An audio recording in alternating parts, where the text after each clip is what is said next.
पुढची बातमी आहे छत्रपती संभाजीनगरच्या फुलंब्री तालुक्यातील ग्रामीण भागात एसटी बस सेवा सुरू करण्यात आली।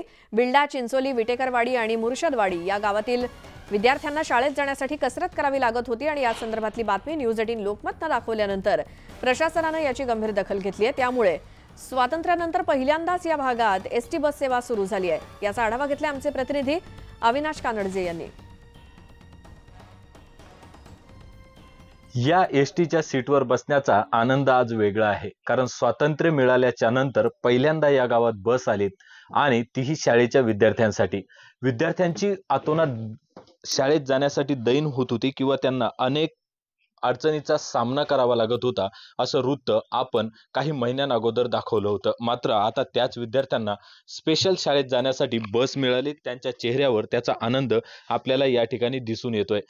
विद्यार्थ्यांकडून जाणून घेऊयात नेमकं त्यांना हा आनंद कसा होता आणि या अगोदर त्यांना कशा अडचणी येत होत्या। बघा, काय सांगशील? आता बस चालू होते, या अगोदर अनेक अडचणीचा सामना करावा लागत होता, कसा तुझा आनंद आहे? आमचा आनंद आज खरंच खूप मोठा आहे, कारण आम्ही अगोदर प्रायव्हेट गाडीने जात होतो, तेव्हा कधी गाडी लागायची कधी नाही लागायची, त्यामुळे क्लासेसही बुडत होते, उशीर होत होता शाळेत जाण्यासाठी। आधी जे शिकवलं तेही मिस होत होतं, त्यामुळे आणि घरी जायच्या वेळेस पण उशीर होत होता। पॅरेंट्स घरी वाट बघत होते केव्हा येईल, आणि घरी गेल्यावर पण अभ्यास करण्यासाठी टाइम फारसा मिळत नव्हता, त्यामुळे आता खूप छान झालेलं आहे। हे सगळं नियोजन केलंय आणि कशा माध्यमातून ही बस चालू करण्यात आली आणि जिल्ह्यात सर्वत्र हाच उपक्रम आपण राबवणार आहात का? हो.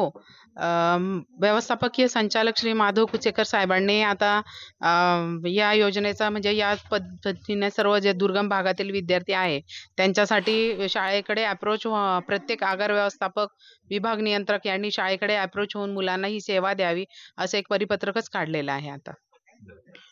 सर, पासेस विद्यार्थिनींना फ्री दिल्या जाणार आहेत, 1 वर्षाचं रिन्युअल विद्यार्थिनींना असणार आहे, ते कसं?